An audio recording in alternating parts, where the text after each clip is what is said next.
Start. আজকে elasticity চ্যাপ্টারটা last part আমি পড়াবো। তো এখানে দেখো একটা গ্রাফ আঁকা আছে, পীড়ন ভার্সেস বিকৃতি। এটা হুকের সূত্র থেকে এই গ্রাফটা পাওয়া গেছে। তো এই গ্রাফটা আমরা অ্যানালিসিস করব, ঠিক আছে? তো আমরা এক্স অ্যাক্সিস বরাবর নিয়েছি বিকৃতিকে, আর ওয়াই অ্যাক্সিস বরাবর নিয়েছি হচ্ছে পীড়নকে। এই গ্রাফটা এরকম একটা আরবিট্রারি শেপ আছে। এবার ভালো করে জিনিসগুলো বুঝতে হবে গ্রাফটা সম্পর্কে। এটাকে বলা হয় পীড়ন বিকৃতি লেখচিত্র, স্ট্রেস ভার্সেস স্ট্রেন গ্রাফ। গ্রাফটার মধ্যে দেখো ও থেকে এ একটা সরলরেখা আছে, সেটা হচ্ছে পাসিং থ্রু দ্য অরিজিন, অর্থাৎ মূল বিন্দুগামী সরলরেখা। এই ও থেকে এই যে সরলরেখাটা, এই জায়গাটাতে কি হয়, হুকের সূত্রটা সম্পূর্ণভাবে প্রযোজ্য, অর্থাৎ একটা বস্তু পূর্ণ স্থিতিস্থাপক বস্তুর মতো আচরণ করে। অর্থাৎ পীড়ন বিকৃতি এলেই পীড়ন হবে, আবার পীড়নটা উঠে গেলে বস্তু বিকৃতি শূন্য, অর্থাৎ বস্তুটা আগের জায়গায় ফিরে আসবে। অর্থাৎ এই ও থেকে এই অবধি বস্তু পূর্ণ স্থিতিস্থাপক বস্তুর মতো আচরণ করে। এবার আসছে হচ্ছে বি পয়েন্টে। বি পয়েন্টে দেখতে পাচ্ছ, ভালো করে দেখো, বি পয়েন্টটা কিন্তু স্ট্রেট লাইন না, এটা সামান্য কার্ভ করেছে। কার্ভ করেছে মানে হচ্ছে ওইখানটা, ওটা হচ্ছে ইলাস্টিক লিমিট রয়েছে, ইলাস্টিক লিমিটের কাছে রয়েছে জিনিসটা, পয়েন্টটা। কারণ ওই কার্ভ করা মানে হচ্ছে ওখানে কিন্তু পীড়নটা শূন্য হলেও বিকৃতি পুরোপুরি শূন্য হবে না, সামান্য কিছু পরিমাণ বিকৃতি থেকে যাবে। সি হচ্ছে দেখো, অর্থাৎ অর্থাৎ বি পয়েন্টটার ক্ষেত্রে আমি বলতে পারি বি পয়েন্টটা হচ্ছে তোমার ইলাস্টিক লিমিটে রয়েছে, অর্থাৎ স্থিতিস্থাপক সীমার মধ্যে রয়েছে। এবারে সি পয়েন্টটা যদি তুমি দেখো, সেখানে কিন্তু অনেকটা কার্ভ করেছে। এবং আমি যদি এটাকে ডটেড দিয়ে নিচের দিকে নামাই, ভালো করে দেখো, যদি এই ডটেড লাইনকে আমি নিচের দিকে নামাই, তাহলে ও কিন্তু এই অ্যাক্সিসটাকে টাচ করছে। এই অ্যাক্সিসটা কি অ্যাক্সিস? বিকৃতি অ্যাক্সিস, সেখানে টাচ করছে। দেখো এখানে এটাকে টাচ করছে মানে এখানে পীড়ন কিন্তু নেই, অথচ বিকৃতি কিন্তু রয়ে গেছে। তার মানে বুঝতেই পারছো যে এই ক্ষেত্রে কি হচ্ছে, এই বিন্দুতে পীড়নটা উঠে গেলেও বস্তুর মধ্যে কিন্তু বিকৃতি থেকে যাচ্ছে, অর্থাৎ বস্তু কিন্তু ধীরে ধীরে প্লাস্টিক স্টেটের দিকে যাচ্ছে। এরপরে যদি পয়েন্টটা দেখো, ডি পয়েন্টটা বা ই পয়েন্টটা, এখানে যে বিকৃতির পরিমাণটা অনেক বেশি, অর্থাৎ এই পয়েন্টগুলো হচ্ছে প্লাস্টিক সেটের মধ্যে, যেখানে তোমার বস্তুর উপর আমি বল প্রয়োগ করেছি, বল প্রয়োগ করার ফলে বস্তুর বিকৃতি হয়েছে, পীড়ন তৈরি হয়েছে, কিন্তু সেটাকে যখন আমি রিমুভ করলাম, পীড়নটা যখন উঠে যাচ্ছে, তখন কিন্তু বস্তুর মধ্যে অনেকটাই বিকৃতি রয়ে গেছে, অর্থাৎ এটা প্লাস্টিক স্টেটের একটা বৈশিষ্ট্য। ঠিক আছে, এইটা হচ্ছে হুকের সূত্রের গ্রাফ। এবার একটা কথা বলি, এখানে একটা কথা আছে, সেটা হচ্ছে ব্রেকিং স্ট্রেস বলে একটা পয়েন্ট আছে। ব্রেকিং স্ট্রেস বাংলা হচ্ছে অসহ ভার। ব্রেকিং স্ট্রেস বা অসহ ভার হচ্ছে যে এই যে এফ বিন্দুটা দেখতে পাচ্ছ, যখন একটা বস্তুকে আমি টানলাম, সেটা বড় হলো, ছাড়লাম, ছোট হলো, আরো টানলাম, বড় হলো, ছাড়লাম, ছোট হলো, অর্থাৎ একটা ইলাস্টিক বডির মধ্যে এটা কাজ করছে। এবার যখন আস্তে আস্তে পীড়নের পরিমাণটা বাড়ানো হচ্ছে, মানে বাহ্যিক বলের পরিমাণটা বাড়ানো হচ্ছে, তখন দেখা যাচ্ছে যে ইলাস্টিক লিমিটটা ক্রস করে গেলে বস্তুর মধ্যে ওই ফোর্স দিচ্ছি, বাড়ছে, তুলে নিচ্ছি, বিকৃতিটা কিন্তু রয়ে যাচ্ছে। এবার ওইখানে যত পরিমাণ আমি বল বাড়াবো, বাহ্যিক বলটা প্রয়োগ করবো যত বেশি, তত বেশি কিন্তু বস্তুর মধ্যে বিকৃতির পরিমাণটা বাড়বে, এবং বাহ্যিক বল অপসারণে কিন্তু বিকৃতিটা থেকেই যাবে। এরকম হতে হতে একটা সার্টেন স্টেজে গিয়ে দেখা যাবে যে যে ফোর্সটা বা যে ভারটা প্রয়োগ করলে বস্তুটা ছিঁড়ে যাচ্ছে, সেই ভারটাকে আমরা বলছি হচ্ছে অসহ ভার। ঠিক আছে, বা ব্রেকিং স্ট্রেস বলছি, যা প্রতি একক ক্ষেত্রফলে যে ভারটা কাজ করবে, যে বলটা কাজ করবে, যার জন্য বস্তুটা ছিঁড়ে বেরিয়ে চলে যাবে, সেটাকে আমরা বলছি হচ্ছে ব্রেকিং স্ট্রেস বা অসহ ভার। ঠিক আছে, সেটা হচ্ছে এই এফ বিন্দুটাকে প্রকাশ করছে। এবারে একটা কথা বলি, তোমাদের দুটো প্রশ্ন আসে, সেটা হচ্ছে যে এটা মাধ্যমিকেই আসতো ক্লাস 9-এ, যে রাবার এবং ইস্পাতের মধ্যে কোনটি অধিক স্থিতিস্থাপক এবং কেন? তো আপাত দৃষ্টিতে দেখে মনে হবে যে রাবার হচ্ছে অধিক স্থিতিস্থাপক ইস্পাতের তুলনায়, কিন্তু না, ইস্পাত হচ্ছে মোর ইলাস্টিক দ্যান রাবার। কেন? কারণটা হচ্ছে যে আমি বললাম যে একটা ইস্পাতের তারে আমি 1 মিলিমিটার দৈর্ঘ্য বিকৃতি ঘটাবো, তাহলে ওই ইস্পাতের তারে 1 মিলিমিটার দৈর্ঘ্য বিকৃতি ঘটাতে গেলে আমাকে যে ফোর্সটা অ্যাপ্লাই করতে হবে, ওই সেম ফোর্স যদি আমি রাবারের ওপর অ্যাপ্লাই করি, দেখা যাবে রাবারটা ছিঁড়ে বেরিয়ে চলে গেছে, অর্থাৎ ব্রেকিং স্ট্রেসটা, ব্রেকিং স্ট্রেস যে স্ট্রেস পয়েন্টেও পড়ছে, তো ছিঁড়ে বেরিয়ে চলে গেছে। তার মানে এবার দেখো যে তাহলে ইস্পাতের ইলাস্টিক লিমিটটা রাবারের থেকে অনেকটা বেশি। ইস্পাতের ইলাস্টিক লিমিট অর্থাৎ স্থিতিস্থাপক সীমাটা রাবারের থেকে অনেকটা বেশি, সেই জন্য ওই ফোর্সটা সহ্য করতে পেরেছে, মাত্র 1 মিলিমিটার দৈর্ঘ্য বিকৃতি ঘটেছে। whereas ওই ফোর্সটা যখন রাবারের উপর আমি দিয়েছি তখন সেটা রাবারটা ছিঁড়ে বেরিয়ে চলে গেছে, অর্থাৎ ইলাস্টিক লিমিটকে ক্রস করে বেরিয়ে চলে গেছে, ছিঁড়ে বেরিয়ে চলে গেছে। তার মানে ইস্পাতের এখানে ইলাস্টিক লিমিটটা রাবারের থেকে অনেক বেশি। যেহেতু ইস্পাতের ইলাস্টিক লিমিটটা রাবারের থেকে অনেক বেশি, সেই কারণে ইস্পাতটা হচ্ছে রাবারের থেকে অধিক স্থিতিস্থাপক, এটা কিন্তু মনে রাখবে। এখানে আর একটা প্রশ্ন আছে যে আমি তোমাদের স্প্রিং করিয়েছিলাম, স্প্রিং এর ফোর্স কনস্ট্যান্ট, স্প্রিং এর সিরিজ কম্বিনেশন, প্যারালাল কম্বিনেশন এগুলো করিয়েছিলাম। তো স্প্রিং এর ক্ষেত্রে সাধারণত স্প্রিং ইস্পাতের তৈরি হয়, তামার তৈরি হয় না কেন? একটা প্রশ্ন এসেছিল, এই উত্তরটা ঠিক এরকমই, যে তামার থেকে ইস্পাত হচ্ছে অধিক স্থিতিস্থাপক। যে একটা স্প্রিং, একটা ইস্পাতের স্প্রিংকে আমি 1 মিলিমিটার দৈর্ঘ্য বৃদ্ধি করতে যে পরিমাণ বল দেবো, ওই পরিমাণ বল যদি তামার তারের উপর দেওয়া হয় তাহলে সেই তামার তারটা ছিঁড়ে যেতে পারে। তার মানে কি, তামার স্থিতিস্থাপক সীমাটা ইস্পাতের স্থিতিস্থাপক সীমা থেকে অনেক কম। তো যেহেতু ইস্পাতের স্থিতিস্থাপক সীমা অনেক বেশি, ইস্পাত তামার থেকে অনেক বেশি স্থিতিস্থাপক, সেই কারণে স্প্রিং সাধারণত ইস্পাতের তৈরি হয়। এগুলো কিন্তু প্রশ্ন আসে, ঠিক আছে? এটা দেখে নাও।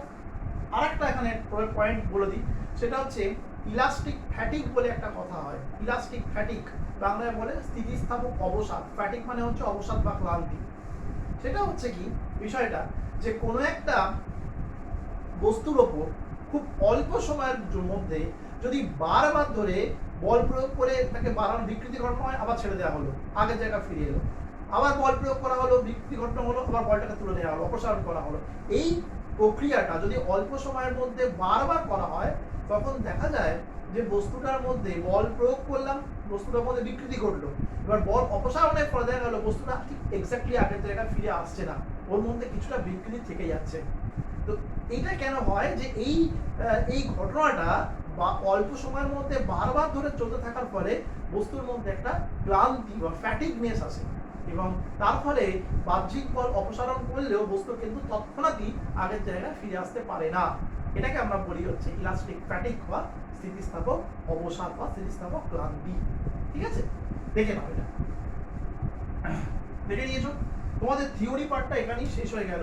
এবার দুটো নিউমেরিক্যাল আমি করাবো, এবং ভীষণ ইম্পর্টেন্ট দুটো নিউমেরিক্যাল। দেখে আমি সেটা বলছি। প্রথম যে নিউমেরিক্যালটা সেটা এরকম আছে, যে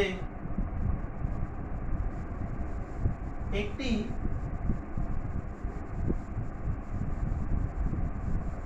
স্থিতিস্থাপক তারে বাহ্যিক বল প্রয়োগ করে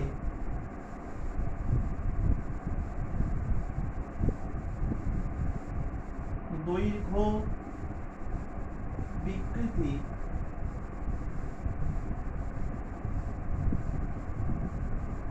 ঘটানো হলো। যদি তারের আয়তন অপরিবর্তিত থাকে,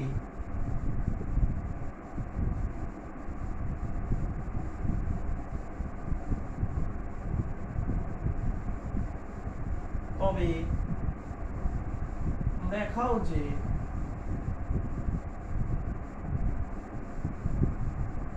দেখাও যে তারের উপাদানের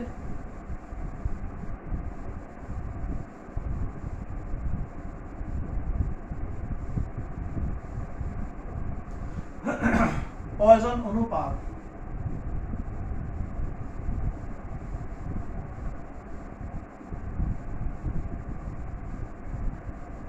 হবে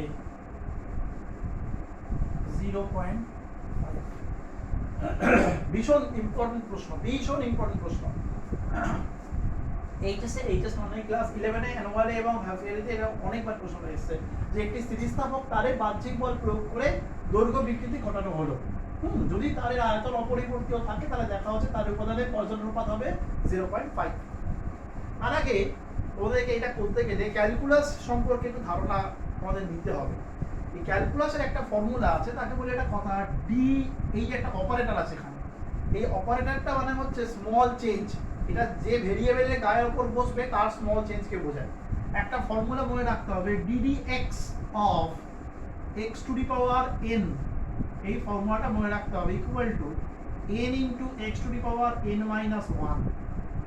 বলে দিই, x to the power n হচ্ছে এখানে একটা ভেরিয়েবল, ভেরিয়েবল মানে চলরাশি, তার পরিবর্তন ঘটানো হচ্ছে x এর রেসপেক্টে, এটাকে যেহেতু তলায় x আছে, এটা x এর রেসপেক্টে ক্ষুদ্র পরিবর্তন ঘটানো হচ্ছে। d এই অপারেটরটা মানে হচ্ছে ক্ষুদ্র পরিবর্তন ঘটাবে কার, x to the power n এর। এবং এর ফর্মুলাটা হবে হচ্ছে পাওয়ারটা নেমে আসবে গুণ হয়ে এবং উপরে মাইনাস 1 হয়ে যাবে, মানে পাওয়ারে মাইনাস 1 হয়ে যাবে। একটা উদাহরণ দিয়ে বোঝাই, ddx of x cube, ddx of x cube, এটা মানে হচ্ছে হবে 3x স্কয়ার। মিলিয়ে দেখে নাও, এখানে 3 মানে হচ্ছে n, তাহলে কি হবে, পাওয়ারটা গায়ে নামবে গুণ হয়ে, দেখো n, তাহলে 3 নেমেছে আর উপরে মাইনাস 1 হয়ে যাবে, 3 মাইনাস 1 মানে হচ্ছে 2। এটা মাথায় রাখতে হবে। আর একটা জিনিস বলি, মনে করো বললো d অফ x y, এখানে কিন্তু x এবং y গুণ হিসেবে আছে, দুটোই ভেরিয়েবল। d মানে হচ্ছে x এবং y এর ক্ষুদ্র পরিবর্তন, দুটো ভেরিয়েবলের একসাথে পরিবর্তন করা যায় না। নিয়মটা হচ্ছে প্রথমটা যদি পরিবর্তন করি তখন দ্বিতীয়টা থাকবে কনস্ট্যান্ট, আবার যখন দ্বিতীয়টার পরিবর্তন করব তখন প্রথমটা থাকবে হচ্ছে কনস্ট্যান্ট। এটা কিন্তু মাথায় রাখতে হবে, দুটো ভেরিয়েবলকে একসাথে চেঞ্জ করা যায় না। এর ফর্মুলাটা হচ্ছে, দেখো, যদি প্রথমটার পরিবর্তন করি তাহলে দ্বিতীয় থাকবে হচ্ছে কনস্ট্যান্ট এবং গুণ হিসেবেই থাকবে। তাহলে যে ক্ষেত্রে ফর্মুলা হচ্ছে y dx plus x dy। এটা ভালো করে বোঝো, y dx, দেখো দ্বিতীয়টা কিন্তু কনস্ট্যান্ট রয়ে গেছে, দ্বিতীয়টা কিন্তু কোনো চেঞ্জ হয়নি, y রয়ে গেছে, কিন্তু x এর পরিবর্তন হয়েছে dx। আবার যখন সেকেন্ডটা পরিবর্তন হলো, অর্থাৎ y-টা হয়ে গেল dy, তখন কিন্তু x এর কোনো পরিবর্তন হয়নি, x-টা x রয়েছে। আর মাঝখানে একটা ফর্মুলাতে আছে, সেটা হচ্ছে প্লাস সাইন বসে। এটা formula d of x y, অর্থাৎ দুটো ভেরিয়েবলের গুণফল, তাদের ক্ষুদ্র পরিবর্তন যখন হিসেব করি আমরা, তখন নিয়মটা হচ্ছে প্রথমটার পরিবর্তন ইনটু দ্বিতীয়টা প্লাস প্রথমটা ইনটু দ্বিতীয়টার পরিবর্তন। মিলিয়ে দেখে নাও, তাই এই ফর্মুলাটা আমাদের কিন্তু কাজে লাগবে। কোথায় কাজে লাগবে, এইবার দেখো আমরা অঙ্কটাতে ফিরে আসি। একটা তারের আয়তনের ফর্মুলা কি হয়, তারের আয়তনের ফর্মুলা হচ্ছে ক্ষেত্রফল ইনটু দৈর্ঘ্য, মানে পাই আর স্কয়ার এল। তাহলে লিখছি আমি, volume of the wire, volume মানে আয়তন, volume of the wire V equal to হচ্ছে পাই আর স্কয়ার এল, যেখানে আরটা হচ্ছে তারের ব্যাসার্ধ এবং এলটা হচ্ছে তারের দৈর্ঘ্য। আরটা হচ্ছে রেডিয়াস অফ দি ওয়্যার, এলটা হচ্ছে লেন্থ অফ দি ওয়্যার। এবারে কি করলাম, ডিভি, ডিভি মানে হচ্ছে আয়তনের ক্ষুদ্র পরিবর্তন। এবার আয়তনের পরিবর্তন হলে কি হবে, অটোমেটিক্যালি দৈর্ঘ্যেরও পরিবর্তন হবে, ব্যাসেরও পরিবর্তন হবে, কারণ একটা তারকে ধরে টানলে তার দৈর্ঘ্য বাড়বে, অলরেডি অটোমেটিক্যালি ব্যাস বা ব্যাসার্ধ সেটাও চেঞ্জ হবে। কিন্তু আবার বলছি, এখানে কিন্তু দুটো জিনিস একসাথে করা যাবে না। যদি আমি ব্যাসার্ধের পরিবর্তনটা হিসাব করব, তখন আমার দৈর্ঘ্য থাকবে কনস্ট্যান্ট, আবার যখন দৈর্ঘ্যের পরিবর্তন হিসাব করব তখন কিন্তু ব্যাস থাকবে বা ব্যাসার্ধ থাকবে হচ্ছে কনস্ট্যান্ট। দুটোকে একসাথে কিন্তু চেঞ্জ করা যাবে না। আচ্ছা, পাইটা এখানে কনস্ট্যান্ট, পাইটাকে বাইরে রেখে দিলাম, পাইটা কোনো এ হবে না। দেখো প্রথমে আমি কি করব, যখন আমি আর কে চেঞ্জ করব তখন পাই এবং এল এটা কিন্তু গুণ হিসেবে কনস্ট্যান্ট থাকবে। তাহলে আর এর মাথায় কি আছে, পাওয়ার 2 মানে আর স্কয়ার, আর এটার জন্য হবে হচ্ছে 2 পাই আর এল ডিআর। দেখো পাই আর এল এটা কিন্তু কনস্ট্যান্ট আছে, পাই আর এল এটা কিন্তু কনস্ট্যান্ট, আর স্কয়ারের ডেরিভেটিভ হলো হচ্ছে 2 আর ডিআর, 2 আর ডিআর, ঠিক আছে, প্লাস এবারে আমি হিসাব করব এল কে যখন হিসাব করব পরিবর্তন, তখন কিন্তু আর স্কয়ারটা কনস্ট্যান্ট থাকবে, আর পাই তো অলওয়েজ কনস্ট্যান্ট তো থাকবেই। তাহলে পাই আর স্কয়ার এলটা হবে হচ্ছে ডিএল, কারণ এল এর মাথায় পাওয়ারটা 0, এই ফর্মুলাতে বসাও পেয়ে যাবে। এল এর মাথায় পাওয়ারটা আছে 0, মানে সরি 1, এল এর মাথায় পাওয়ারটা আছে 1, তার মানে এটা হবে হচ্ছে এরকম, ডি অফ এল মাথায় কত আছে, পাওয়ারটা হচ্ছে 1, তার মানে 1 into L to the power 1 minus 1 into DL. তাহলে 1টাকে লেখার দরকার হয় না, L to the power 1 minus 1 মানে হচ্ছে 0, তার মানে এল টু দি পাওয়ার 0 মানে 1, তাহলে এই পুরো পার্টটা হয়ে গেল 1 ইনটু ডিএল। দেখো শুধু ডিএলই বসে হলো। এইবার তাহলে এখান থেকে কি হচ্ছে, দেখো ডিভিটা কি বলেছিলাম, ডিভিটা হচ্ছে আয়তনের পরিবর্তন। অঙ্কে দেখো একটা লাইন পরিষ্কার লেখা আছে, যদি তারের আয়তন অপরিবর্তিত থাকে, অর্থাৎ তারের আয়তনকে পাল্টানো যাবে না, এটা কোশ্চেনে বলা আছে। তার মানে প্রশ্ন অনুসারে এই ডিভি ভ্যালুটা হচ্ছে 0, কারণ পরিষ্কার বলা যায় আয়তন অপরিবর্তিত থাকবে, আমি কিন্তু সেখানে আয়তনের পরিবর্তন ঘটিয়েছি। তাহলে প্রশ্ন অনুসারে বাই দা প্রবলেম, প্রশ্ন অনুসারে মানে by the problem, by the problem d v equal to 0। তাহলে তাই যদি হয় 2 pi r l d r equal to minus pi r square d l. হলো কি কি কাটছে, পাই পাই কাটছে, একটা আর কেটে যাচ্ছে, তাহলে 2 l d r divided by r d l equal to -1। এই মাইনাসটা এদিকে নিয়ে এসো, এটাকে একটু সাজিয়ে নিই। dr by r divided by dl by l equals to 1/2। এই দুটাকে নামিয়ে দিলাম, ঠিক আছে। এইবার এই দিকটা তাকাও, এটা মানেই sigma, minus dr by r by dl by l, এটা মানেই হচ্ছে সিগমা, পয়জন অনুপাত। ভীষণ ইম্পর্টেন্ট, ভীষণ ইম্পর্টেন্ট, এটা ভালো করে দেখে নাও। এটা মানে হচ্ছে সিগমা, কারণ এটা মানে কি, এটা মানে হচ্ছে dr বাই r মানে পার্শ্বীয় বিকৃতি, মাইনাস সাইনটা আসবে আগে, তার কারণটা হচ্ছে দৈর্ঘ্য বাড়লে তোমার যেন ব্যাস হ্রাস পায়, ব্যাস হ্রাস পেলে অটোমেটিক্যালি ব্যাসার্ধও হ্রাস পাবে, তাহলে এই জন্য মাইনাস সাইনটা আগে এসছে। dr বাই r মানে এটা হচ্ছে পার্শ্বীয় বিকৃতি, divided by dl by l অনুদৈর্ঘ্য বিকৃতি, ঠিক আছে। তাহলে পার্শ্বীয় বিকৃতি বা অনুদৈর্ঘ্য বিকৃতি মানে হচ্ছে সিগমা, দেখে নাও, ভীষণ ইম্পর্টেন্ট, এটা মনে রাখতে হবে এই ফর্মুলাগুলো, ঠিক আছে। আর একটা নিউমেরিক্যাল জাস্ট আমি করাচ্ছি, তাহলে হয়ে যাবে। এটা মুছে দিলাম। এরকম আর একটা নিউমেরিক্যাল আছে, সেটা আমি করাচ্ছি। এটা থাক, এটা মুছছি না, এই লাইনটা আমি চেঞ্জ করছি, এই লাইনটাকে আমি চেঞ্জ করছি। এটা হলেই আমাদের এই চ্যাপ্টারটা শেষ হয়ে যাবে। কি লেখা হলো, একটি তার স্থিতিস্থাপক তারে বাহ্যিক বল প্রয়োগ করে দৈর্ঘ্য বিকৃতি ঘটানো হলো, ঠিক আছে। যদি সরি দেখাও যে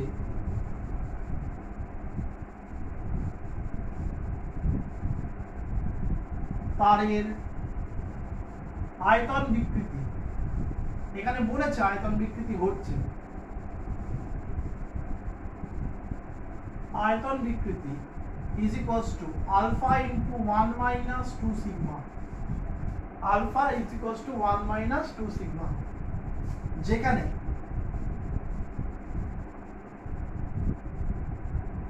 আলফা দৈর্ঘ্য বিকৃতি, দৈর্ঘ্য বিকৃতি মানে হচ্ছে লংগিচুডিনাল স্ট্রেন, আর সিগমা হচ্ছে পয়জন রেশিও, পয়জন অনুপাত।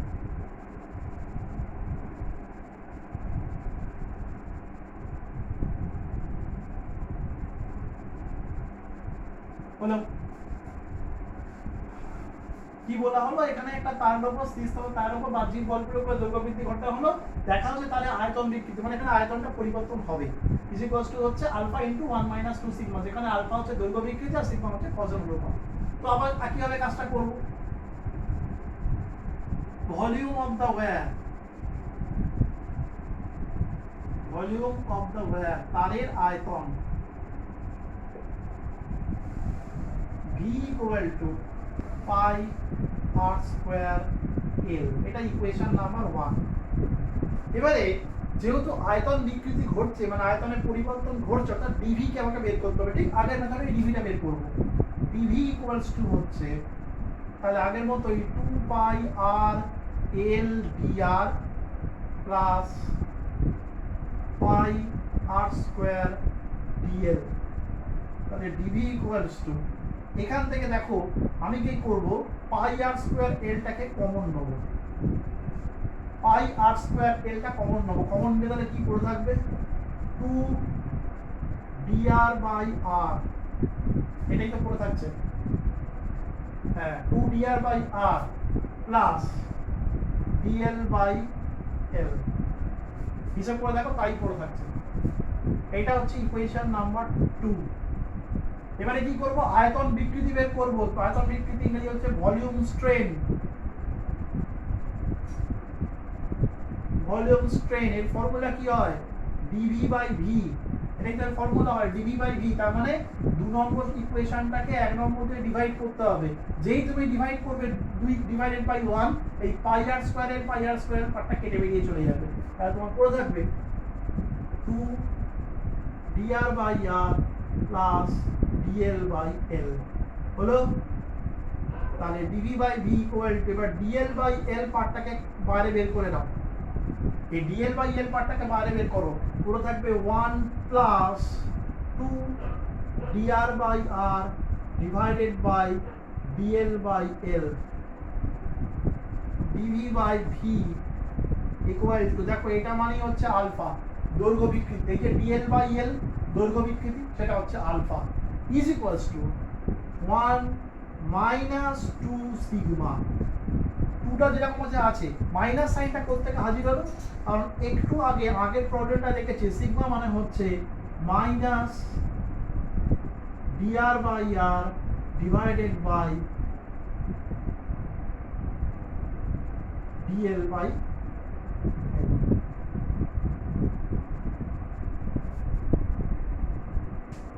তো এখানে যেহেতু মাইনাসটা ছিল না ওদের জন্য মাইনাস সিগমাটা এলো, কারণ সিগমার মধ্যে মাইনাসটা ঢুকে আছে।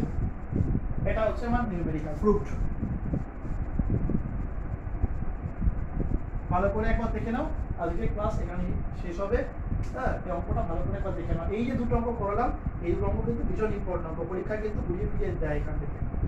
আজকে এটার মাধ্যমে আমাদের স্থিতিস্থাপকতা যে থিওরিটা, সেই থিওরি পার্টটা আমাদের পুরোটাই কমপ্লিট হয়ে গেল, সেখানে কিছু আর বাকি নেই। এবার আমরা পরবর্তী পর্যায়ে এখানে যে নিউমেরিক্যাল আছে সেই নিউমেরিক্যালগুলো আমরা আলোচনা করব।